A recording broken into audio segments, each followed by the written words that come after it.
Today's podcast is brought to you by Panama City Beach, the real fun beach. Dreaming of a beach vacation? Getting away to the sugar white sands and turquoise waters of Panama City Beach, Florida. You'll discover endless family fun, heart-pounding thrills, eco-adventure, and romance. So friends, make it memorable.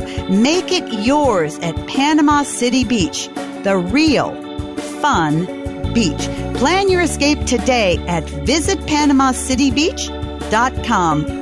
Our podcast is also brought to you by NEOU. NEOU is a fitness app offering live and on-demand classes from top instructors and workout concepts from around the world. NEOU has hundreds of classes from boot camp to dance, yoga, strength, and more. Stream workouts on any device, iPhone, Android, Apple TV, Amazon Fire, and the web. Redeem the code MEG at NEOU, NEOU, fitness.com to receive 1 month free. Again, that's NEOUfitness.com.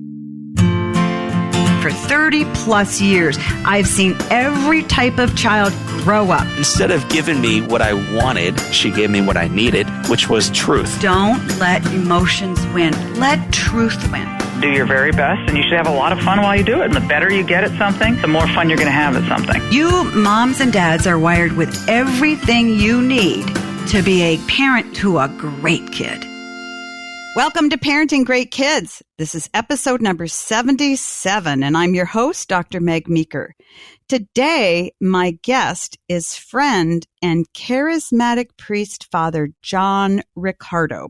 Father John was ordained a priest of the Archdiocese of Detroit in 1996. He's the youngest of 5 children and a graduate of the University of Michigan. After working for several years in the professional world, Father John entered the seminary to begin studies for the priesthood. He studied philosophy at Sacred Heart Major Seminary in Detroit, studied theology at the Gregorian University in Rome, and received a sacred license in theology from the Pope John Paul II Institute for Studies on Marriage and Family. Since 2007, Father John has served as pastor at Our Lady of Good Counsel in Plymouth, Michigan.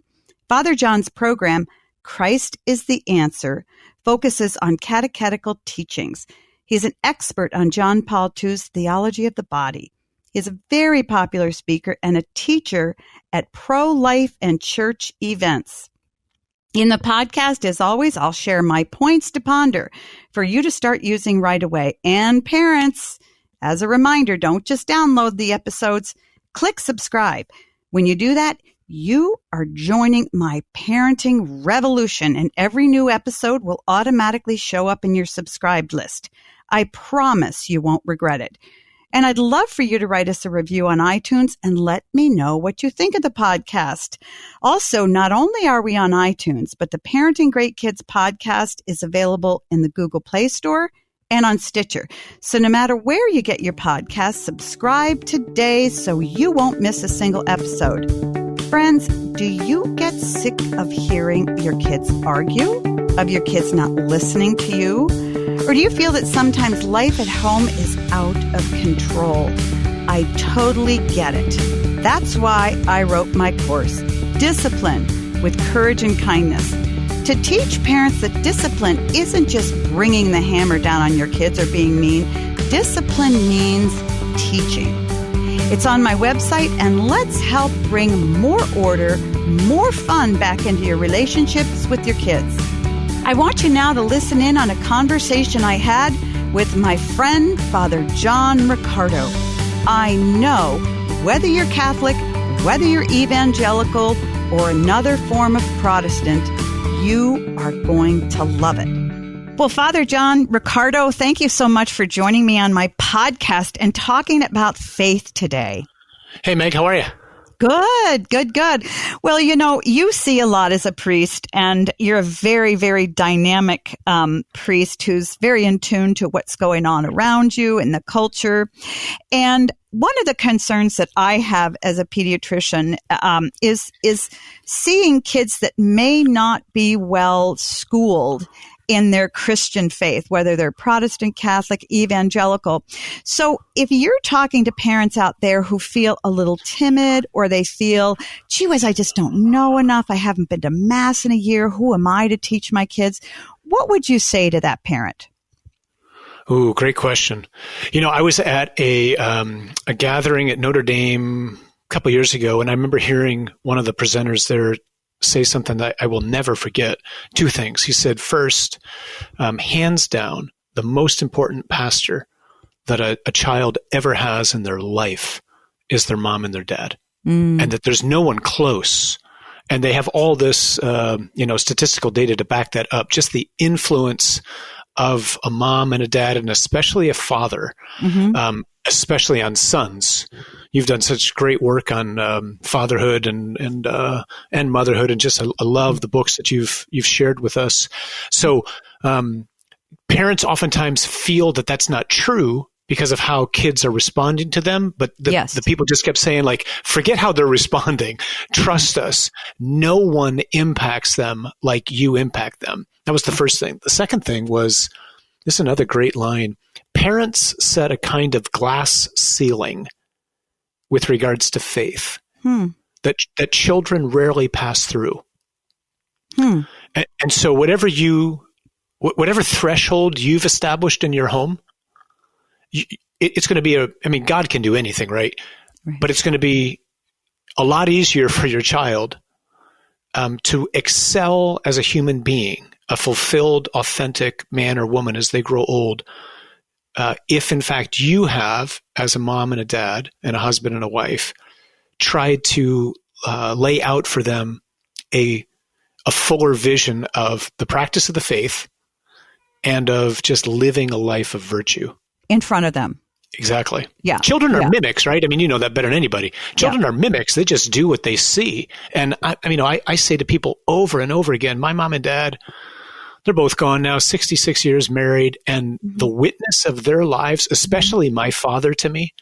So my dad was, Fortune 100 CEO, very successful man, came from nothing. And I saw him every night before he went to bed on his knees praying. And I don't know if he did that so I would see him or not, but I think he might have. So without even having to tell me anything, I just watched him. And as a young boy, I realized, well, I guess that's what a man does. Right. Man prays. Right. And I saw him go to church every single day. And so I learned, well, that's what a man does. And I saw him read scripture. And I heard him pray before meals. And all of those things, the witness of that on me and on my siblings, irreplaceable. But he was clearly the best model of what it means to live a life of faith, more important than anybody I've ever met. It's so true. More is caught than taught. And, the idea of being in front of your kids who you want them to be. And I bet if we could ask your dad, he said, I did that because that's who I was. Sure, I wanted to teach it to my kids, but, I think if you have a strong faith, it just flows out of you. Right. And when we talk about teaching our kids faith, I sort of partition it into different things. There's the teaching of the scriptures and giving them the knowledge. There's so many kids out there that don't know the difference between Abraham, Moses, Elijah, and Paul. Right. Or that there's a New Testament and an Old Testament. And so I think of that, teaching them the catechism, teaching them the Word of God, and then living it out in front of them, because I think that you can teach them, but if you don't live it out and you don't have a strong faith yourself, what kids see is a bunch of rules. And they just don't want to live that way. And at the same time, if you teach, if you show them that you have a great love for the Lord, but you're not teaching them anything else, I don't know. So I think you really need those two together. So as I listen to you, Father, I understand what you're saying, that our kids need to understand that their faith is out of a response to Christ's love. But you only respond when you've had an encounter or met someone. So how does a parent encourage a child to meet the living Christ? Yeah, so great question. So let's try to answer this two ways. We can go in a minute talking about the content of this, because it's going to be important to help them understand who they're responding to, what he's done for us, why it just makes sense to surrender your life to him. But before that, in terms of like facilitating an encounter, the mistake that people make, I think, is they forget how would we say this? Children have an aptitude for prayer that we forget as we get older. Like, in other words, God is extremely present to children. So prayer can come easy to them if we would. The whole movement behind things like Catechesis of the Good Shepherd, which is kind of a Montessori-based approach to teaching the kids the faith, it all presupposes that children have a capacity to pray, to talk to God, to listen to God, because they're at a particular age. They have an imagination. Not that God's imaginary, but they're not jaded yet the way we become as we go on. So, practically speaking, just teach your children how to pray and create opportunities for them to do that, whether that's at the foot of the bed, before they go to bed. If you're Catholic, maybe it's bringing them to an adoration chapel and teaching them how to pray there. Reading, there are some incredible Bibles. They're like graphic Bibles, like graphic comic book Bibles that have been produced in the last couple of years, which is such a gift for kids to read the stories of the scriptures in a really visually powerful way. I mean, get a hold of one of those. They're great for young kids. There's also one for teens that's a little bit more, it's like reading a graphic comic book. There's so many things that we can do to just expose them to God and to encourage them to expect God to talk and to know that God is listening. Does that make sense? Yes, absolutely. I'm trying to think of the Bible that I use with our grandkids, and I'll tell you, and it's cartoonish like, but the stories are wonderful. They can't stop reading it once you start. I think a lot of parents think, well, this is just heavy and kids don't want to do this. The exact opposite is true of what I'm hearing you say, and what my experience is kids are very open and they're very hungry for information. And it really, if you get the right Bible, it really comes to life for kids.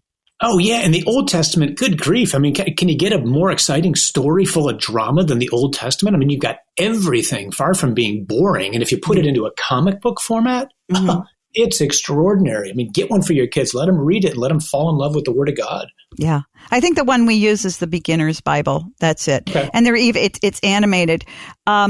So aside from, because I totally agree with you, kids are so open to God and to the supernatural, and they accept the invisible so much easier than we do. I've had kids describe to me angels coming to them, and their parents like, don't say that. And I said, no, don't stop them.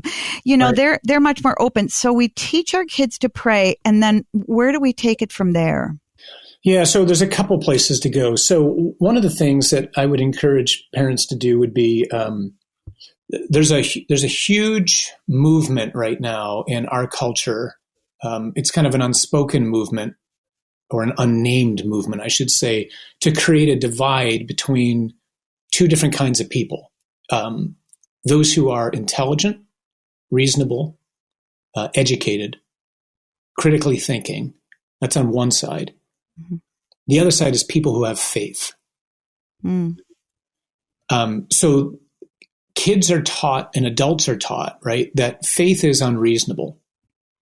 So this needs to be attacked, like head on. Faith is not unreasonable. It goes beyond reason, but it's not unreasonable. In other words, like the existence of the person of Jesus is an incontrovertible fact, historically speaking. If you're going to throw that out, then we're calling everything into question from antiquity. the reliability of the New Testament in terms of being an ancient document. There are more, if you use like source criticism and whatnot, there are more reasons to trust the integrity of the New Testament than there are for any document in antiquity. Mm-hmm. Documents that we would use in a university history class don't have anywhere near either the number of copies that are still around or the closeness to the date of when it was written, as does the New Testament. So kids are, and parents too, unfortunately, oftentimes presented this idea that, this is so long ago and, we all grew up playing the telephone game. And so you just can't trust mm-hmm. these things. That just needs to be attacked and addressed head on. It's just not true. And then another thing that can help with that, I do it with our kids in our school here all the time. I used to live in Rome, and when I lived in Rome, I would do I was a guide for what's called the Scavi, the excavations underneath St. Peter's Basilica. So underneath St. Peter's, about 40 feet under the ground, is the ancient pagan necropolis from the 1st, 2nd, and 3rd centuries where Peter was buried. So I'd give them like a virtual tour, and all of a sudden, everything becomes real. So the point behind that is take kids, whether you can go someplace, like when you're going on a trip, or thanks to the beauty of technology right now, there are so many like virtual tours that you can do online. Find some. Do one of Holy Sepulchre in Jerusalem. Do one of St. Peter's, and help them see, the ancients, they weren't stupid, first of all, and their things are still standing. And these things are contemporary with people that we read about in Scripture: Peter, Paul, Jesus, Mary, on and on and on and on. So help them get grounded that, okay, this is not a myth. We're not talking about the Easter Bunny.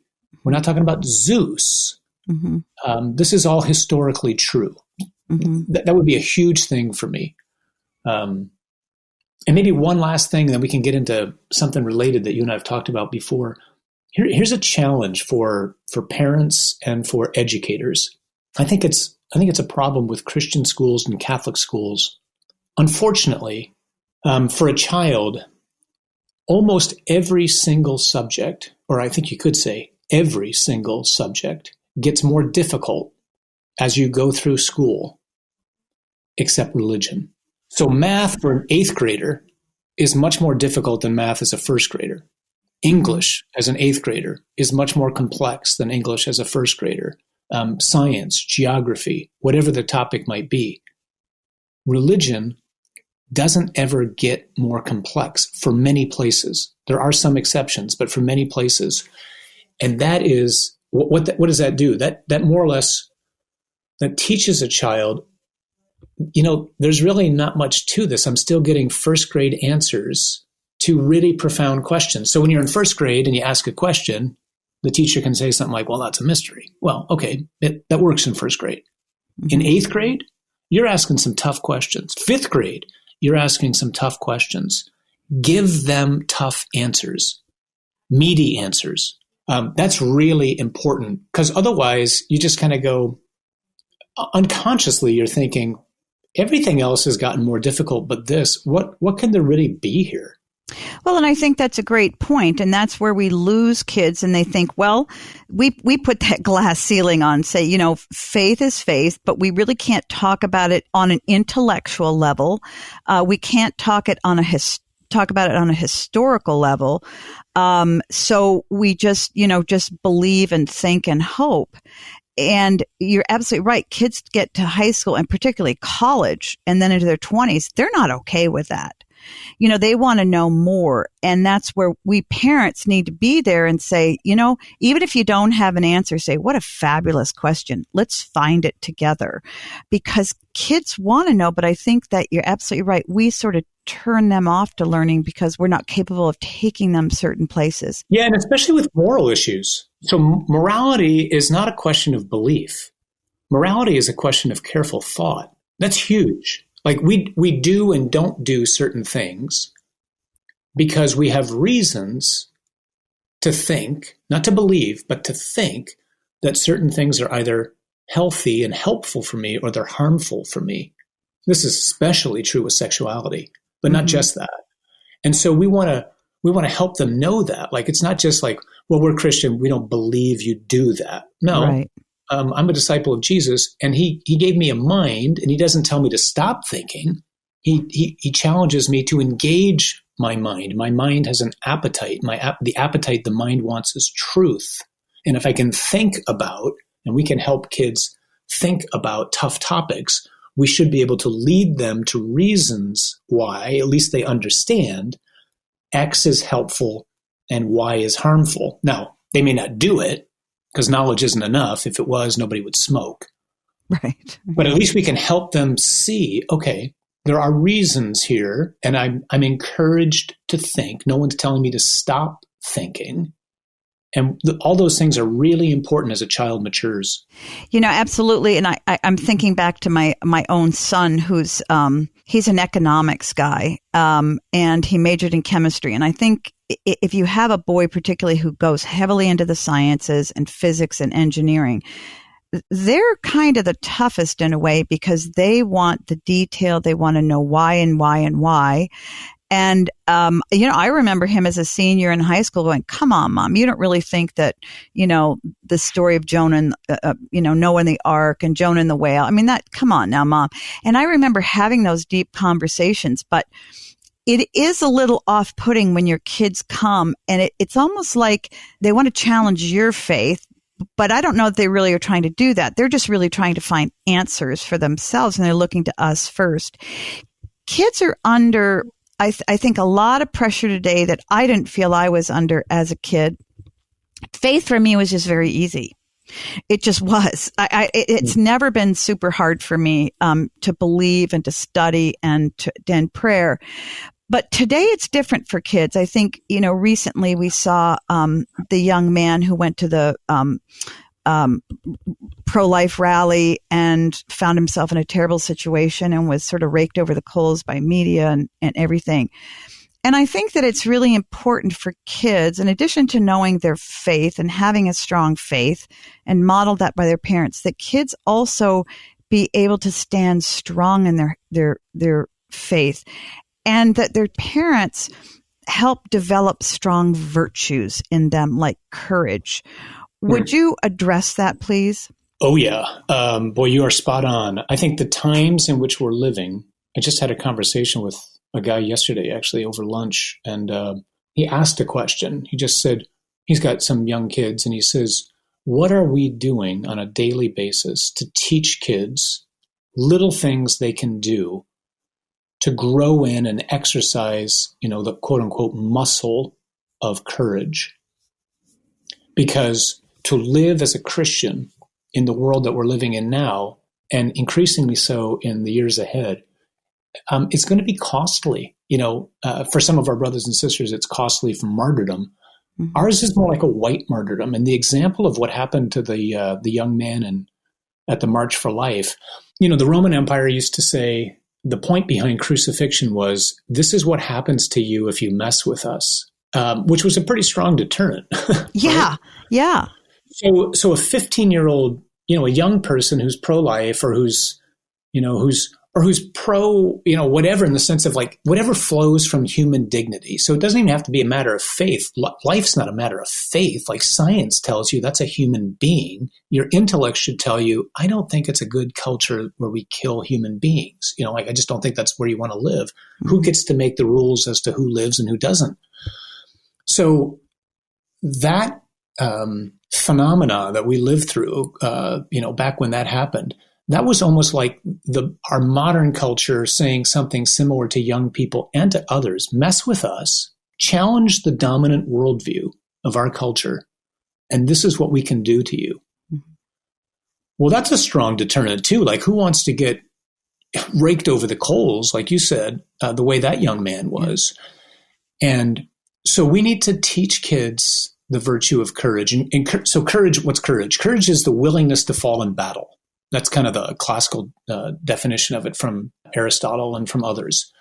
So in order to know what's worth dying for, I need to know, well, what's right? I need to know reality. We would call that, as Christians, wisdom. The ancients would call it prudence.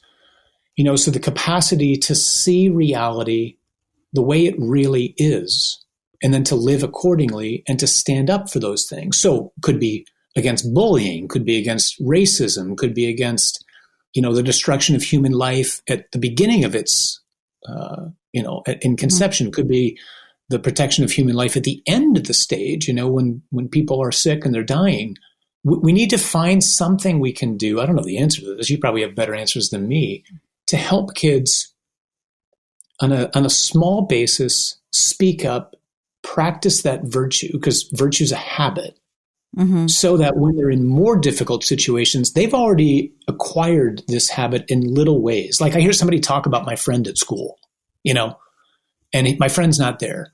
Well, stand up for your friend. Right.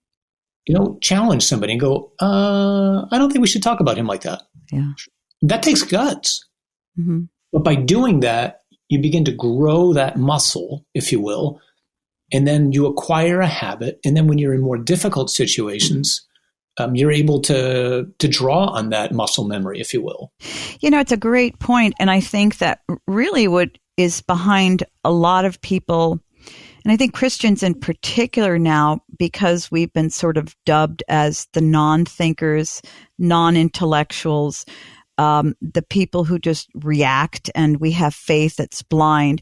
There's a lot of shaming that's going on. And I think that for kids too, and for a lot of adults, there's a fear. The fear is, I don't like being seen this way, so I might turn away from it and pretend I'm really not that way. But I think as a parent, helping your kids face fear and work through fear is very hard. And you think the sort of parenting trends, and every 20 years there's a different trend. And I think the trend now is, I don't want my child to have fear. I will assume responsibility for it. I will make sure they're okay so they don't have fear, rather than saying, you are going to be afraid, and this is what it feels like, and this is what you do. And so that you're not intimidated by being shamed and put down by other people. And I think that's a huge part of it, because a lot of parents now want to protect their kids from all bad experiences. Yeah, see, that's a huge part about teaching, not giving childish answers to kids when they're asking tough questions as they grow older in faith. So, for example, God has not promised us that hard times would not come. God has not, we teach kids like, well, we just pray and then we trust that whatever we ask for, God will give us. Well, that's not true. Right? Jesus in the garden prayed that the cup would pass from him, and it didn't. Brutal things happen to people. The promise of living a Christian life is not believe in God and he'll protect you from any and all harm. The promise is God will give you and me what we need in every situation. I mean, he did it for the martyrs, right? Yeah. He did it for the people in Auschwitz, the Christians who were there, or the Jewish people who were there who called upon him. The heroic stories of people in the most horrific circumstances who were able to cling to God and not lose faith. So we need to help kids know this is not, God is not a genie in a bottle protecting us from any and everything. And I think, too, there's a reason, right, why the most common thing God says in the scriptures is do not be afraid. That tells you it's among the most human reactions. Right. But the command isn't so much don't be afraid. That would be impossible. It's don't be overwhelmed by fear. Don't give in to it. And one of the ways you can help kids is help them to know reasons for things that they're standing up for. Faith is not blind. Faith is a way of knowing. The church is, and to be a Christian is to be defending human reason. The problem with the culture right now is not just that there's a crisis in faith.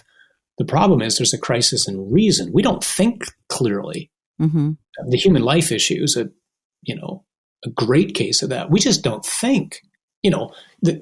For example, the respect life issue, either all human beings are persons and therefore have rights, or only some are. Right. I don't know that there's another option. So if it's only some, and it is only some in our country, who gets to make the rules as to who qualifies as a person, and what in the world are the criteria that they use? I mean, who do we give that kind of authority to?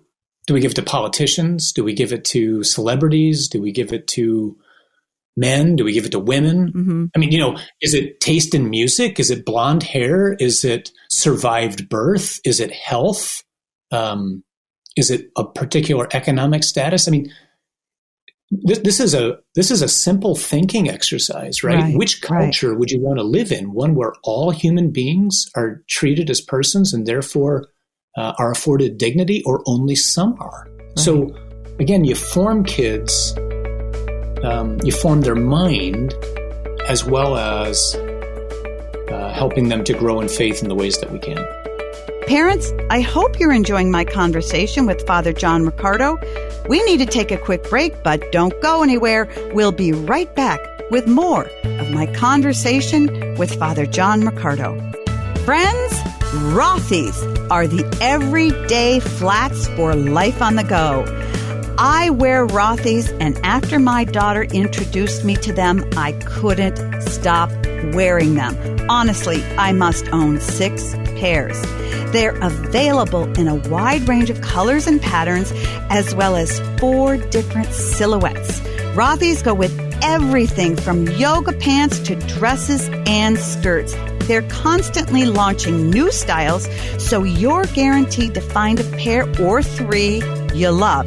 Best of all, since ROTHY'S are seamlessly crafted from recycled water bottles, they're ultra comfortable as soon as you slip them on. And ROTHY'S has diverted over 25 million water bottles from landfills. Right now, ROTHY'S has an amazing deal for my listeners. Use the code MEG to get free shipping with no minimum.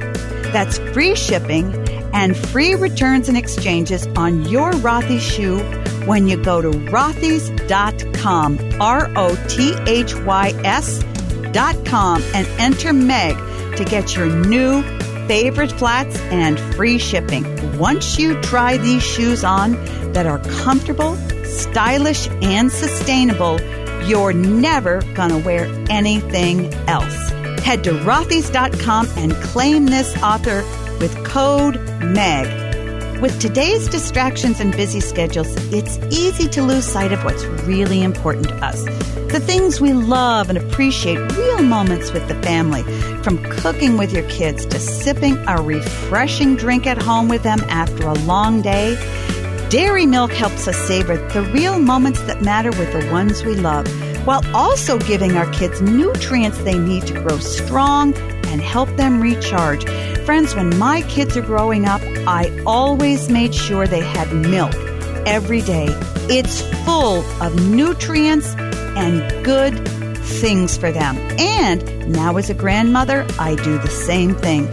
Milk is a good source of high-quality protein for your muscles, calcium and vitamin D to strengthen bones, and B vitamins for energy.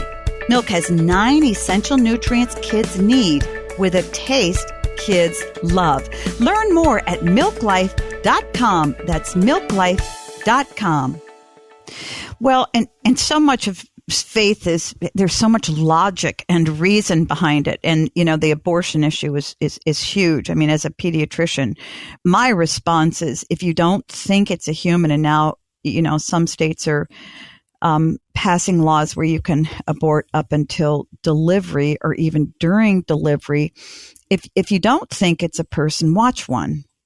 Just watch one, because I think there's a lot of philosophical arguments that people who are pro-abortion will make that, it really isn't a child. They don't have pain. Well, then watch the hands and feet and skull come out and watch them in the womb as they struggle to get away from the person trying to kill them. I mean, so, right. There is a lot of logic behind that. When we think about, going back to helping kids have the courage to stand up for their faith, and you talking about your father at the beginning of the program, watching your father live his faith out, how important is it for parents to exercise courage and to show courage in their own lives to model that to their kids? No, it's crucial, right? I mean, again, kids are mimics, and so if they see you fold, right.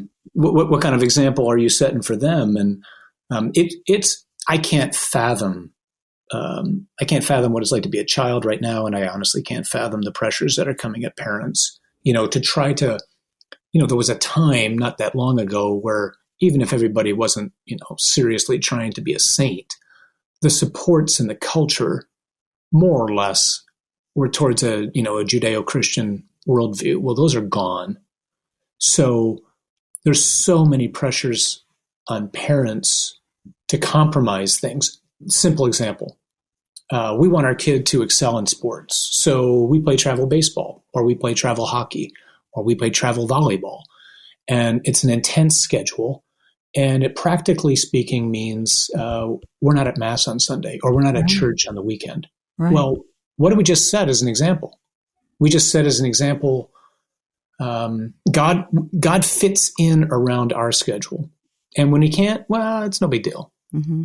And I know as a priest and a confessor, how many kids say to me in confession, I wish my mom and dad would take me to church. Wow.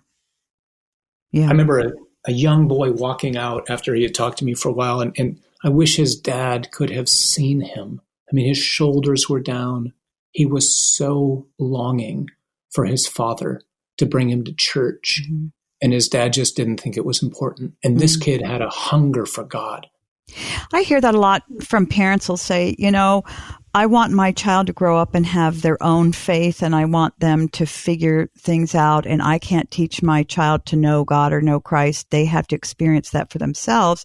So I'm just going to let them decide as they get older. And I said, but if you don't teach them anything, they're not going to know what to choose from. It's sort of like taking a little 5-year-old on a trip and landing in Prague and saying, where do you want to go out to dinner tonight? They're like, well, I don't even know my options.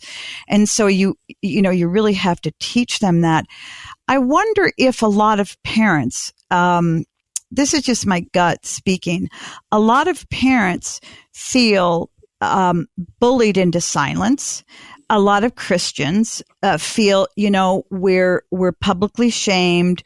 We're seen as the dumb ones who don't know anything. We're not progressive, even just that term. And so we want to show the world that we're really not like that. So we'll let our kids play volleyball on Sundays. And I think that's really a cop-out. And I think that we're doing a lot of harm to our kids when our kids see us not willing to bend to appeasing people so that we feel like we're showing the people who are against us that we're really like them.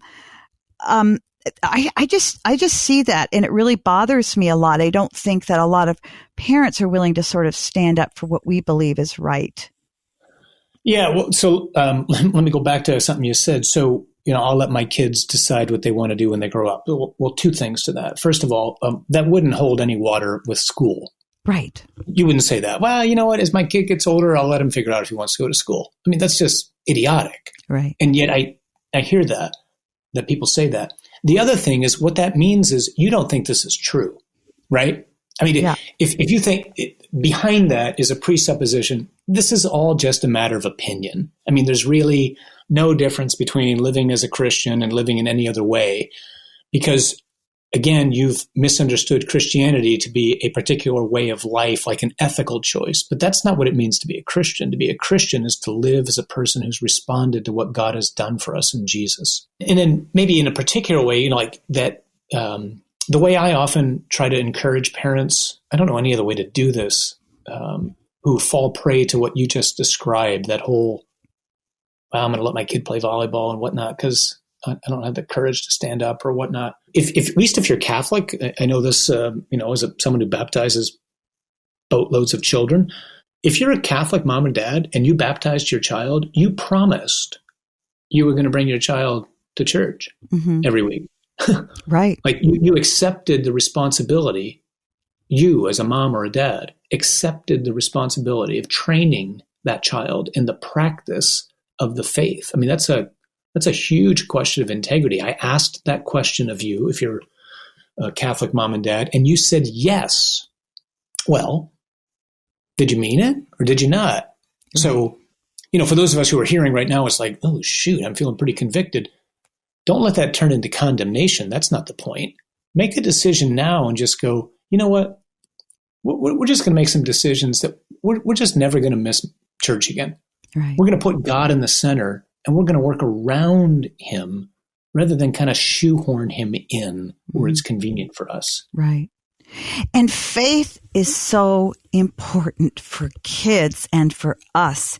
And I don't think we get that. I don't think that we get how much better our lives are. Yes, there's oppression, and yes, people disagree with us and don't like us and shame us and put us down. But the benefits make the negatives just pale in comparison to what the benefits are. And I think you're absolutely right. At the root of parents kowtowing to peer pressure is a real questioning. I'm not sure that this is right or true, and I'm not sure if it really makes that much difference in my life anyway. So I'm just going to go play volleyball. And don't you think that that's sort of part of it too, that parents are just not convinced that maybe it's not true, but in addition to that, it's not going to change their lives that much. So why can't I just ignore going to church for a few weeks? Totally.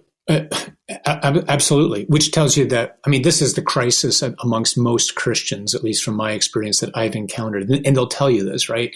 I grew up a particular way of life, but I really don't know God. Like if you ask me, do I have a friendship with him? No, I don't. And so, of course, it makes no practical difference in how you live your life. That's why I think it's so essential right now for leaders in the church to be doing what we can to offer people what we call here a life-changing encounter with the person of Jesus.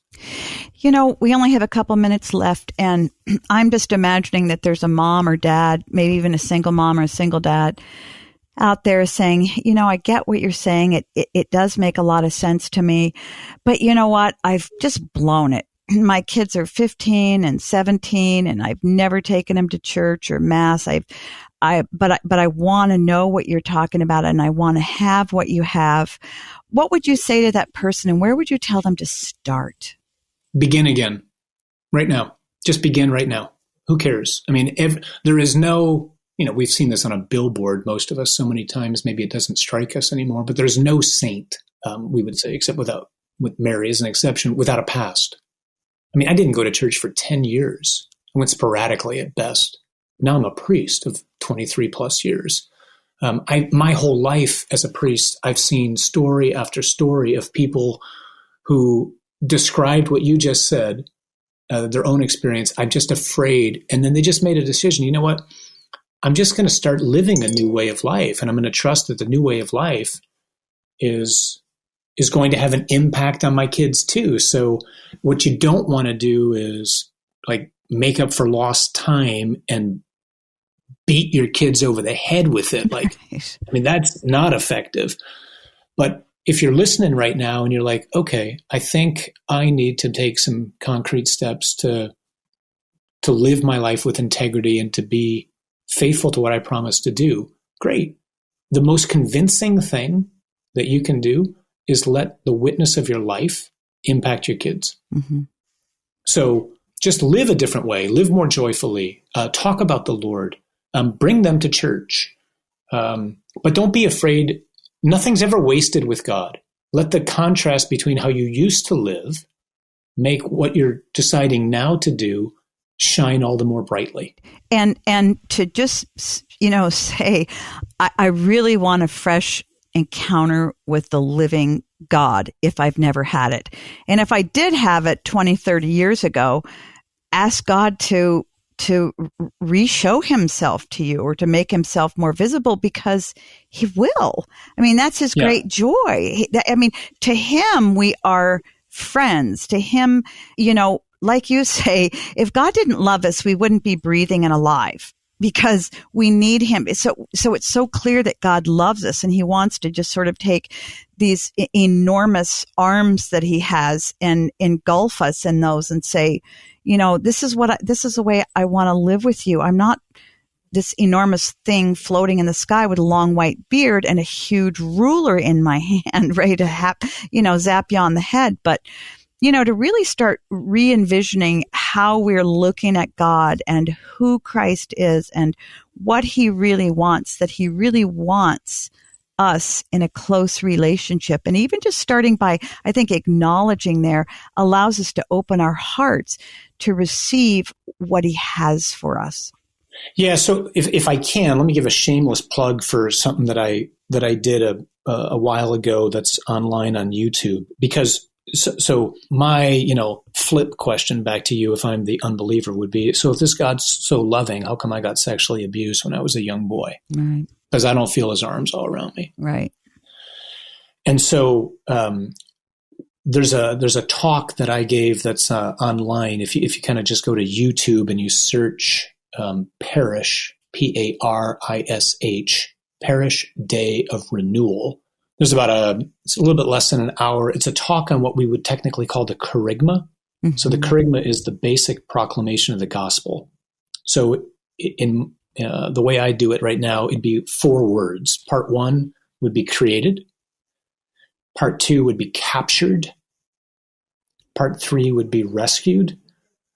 And part 4 would be how are we going to respond? Mm-hmm. And it's something which I feel like the Lord has taught me more and more over this past year or so, just a concise way to see reality. Like, why are we here? Like, why is anything here? That's the created piece. Okay, that sounds wonderful. God's so good. He made everything out of love. Why is my life so messed up? Right. Why are there hurricanes? Why do children get cancer? That's the captured piece, which is really important to get. Like, there's not just 2 actors on the stage in this drama that we call history. It's not just God and us. It's God, us, and there's an enemy. Well, who's the enemy? Where'd he come from? How'd he get here? I thought God only made good things. What's his end game? That's the captured piece. It's really bad news. So the gospel means good news. Good news only makes sense if there's bad news, and the bad news is horrific. Mm-hmm. But part 3 is rescued, and the rescue is, so what did God do about this enemy? And that's Jesus. That's why he came. So if I showed you pictures of the easy way for me to explain it, if we are looking at pictures of the Allies landing at Normandy on D-Day, and I said, what are they doing there? You'd look at me like I'm a moron. Like, what do you mean, what are they doing there? They're there to fight. Right. That's the response we want to understand about why did God become man? God became a man to fight. He became a man to rescue us from what? From the power of death and the power of sin and the power of hell. And he's done that. And he did that by his cross, even though it looks like he loses, but he doesn't lose. That's his creative strategy. You can hear more on that if you watch that. And then the last piece is the whole point of being a Christian. How am I going to respond? Like, what do I do? What's the intelligent, reasonable response to a God who became man to rescue me from a tyrant worse than, Adolf Hitler? You surrender. You go, I'll do whatever you want because it's obvious you love me. I can see it. You're hanging on a cross. And in doing that, you went to war against death, which is going to come after me. And it has no power over me now as a Christian. And the power of sin, which is constantly trying to tempt me to do things that I hate, that I don't want to do, but I still do sometimes. Mm-hmm. So it's a helpful way, I find, to hear the essence of the Christian message and then to set me up to say, okay, how am I going to respond now? But until I hear that, I'm going to just try to go back to what you said at the very beginning. I'm just going to try to live my life so that the mean God doesn't drop the anvil on my head. I think one of the difficulties for people, even Christians, is they don't feel rescued. They feel stuck. And to understand what being rescued is. And I think the other perception is Jesus really was kind of a soft namby-pamby. He was so nice. He walked around in bare feet and just was really nice. And the poor guy got nailed on a cross, and gee whiz. So Jesus is not just kind. This is so huge, especially for men and for boys. Jesus is not kind, or he's not only kind, and he's not just compassionate, and he's not just merciful. Jesus is unconquerable. Jesus has crushed the power of death and the power of sin, and he's crushed Satan. He's stripped him of his power, and he is Lord. And the only way he can get on a cross, this is God we're talking about. How are you going to nail God to a cross? Where are you going to get that nail? Right. The only way he can get on a cross is if he wants to be there. Why in the world would he want to be there? He wants to be there because he wants to draw the enemy close to him. Because Satan's no idiot. He's not going to fight God. He knows he can't beat God. So God hides himself as a man, all for the purpose of engaging in this battle. That's what 1 John tells us, right? The reason the Son of God appeared was to destroy the works of the devil. What are his works? Death and sin. So Jesus is, until a man sees Jesus in this way, it's going to sound effeminate to follow him. But once you see him this way, I'm following that guy into battle. Because he's going ahead of me, way ahead of you. And he's unconquerable. Yeah. Wins. I mean, He's won. He's won.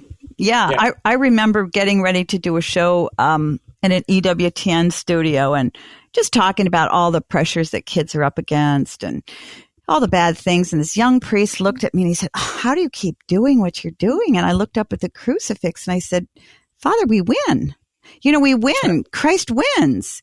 And so why would we not, keep on fighting for kids? Well, Father, I could sit here and listen to you for hours and hours, and I do when you're on the radio. If people want to hear more of your teaching, or they feel like they've listened to this, but they just need more guidance and help and courage, maybe, how can people get in contact with you, find out about the work you do?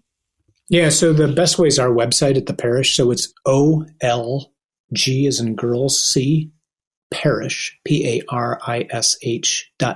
OLGCparish.net. Stands for Our Lady of Good Counsel. Awesome. So there's a plethora of podcasts and videos on there. If you just click the media tab, we have enough things to cure insomnia. So we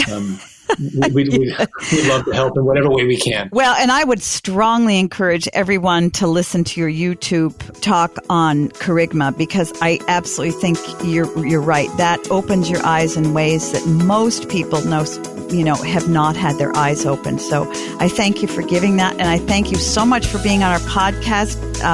God bless you. And just keep on fighting that fight right behind Jesus. It's a good one. It's a tough one, but it's a good one. And you're doing an amazing job. Thanks, Doc. God bless you, too. Thank you for all the great work you do. Thanks. Now on to my points to ponder. 1, never overlook your child's spiritual growth. The majority of parents work hard to get their kids signed up in the right school, into the right sports, for the right extracurricular activities, but we completely ignore the far more important task, developing a strong faith in their children. Ignoring a child's spirit causes the child to feel lost, unable to understand his or her true identity, and it leaves kids feeling shallow. Even 5-6-year-old kids know when something deep inside of this is missing or lacks development. Young kids need spiritual questions answered, so don't ignore their spirits. Make a strategy for growing your child's faith and begin it today. 2, Christ loves your kids more than you do, so let them know this. When we fail to reveal the goodness and love of Christ and God to our children, we don't give them anywhere to go when they're hurting. Often kids feel distant from their parents and feel they have no one to turn to and no one that loves them. Well, God does. He is their Father. He will never leave them, and they must know that. 3, shore up your own faith. Many parents know that they should go to church, study the Bible, and pray, but they don't. Sometimes we get too busy. Sometimes we doubt God. And sometimes, we're just kind of lazy. So start praying. Start reading the scriptures. Talk with a friend who shares your beliefs and start meeting with him or her. If you don't know God, or even if you wonder if he exists, start digging for truth in your life. You'll not only be more effective in teaching your children, you will be stronger and happier yourself. I want to thank my guest, Father John Riccardo. Check out his podcast, Christ is the Answer, at avemaria.net and search for Father John Riccardo. Once again, that's avemariaradio.net. Let's recap my points to ponder. 1, never overlook your child's spiritual growth. 2, Christ loves your kids more than you do, so let them know. And 3, shore up your own faith. So until next time, parents, always remember that great kids are raised, not born. Hey, this is Bobby, producer of Meg Meeker's Parenting Great Kids podcast. We hope you've enjoyed listening to episode 77, Instilling a Strong Faith. And thanks to you, Dr. Meg's Parenting Revolution has grown to over 3 million downloads. You can like Dr. Meeker on Facebook and follow her on Twitter and Instagram at MegMeekerMD. As a reminder, go to MegMeekerMD.com and sign up for her newsletter for giveaway opportunities and updates. And don't forget to share the podcast, write us a review, and click subscribe so you won't miss an episode.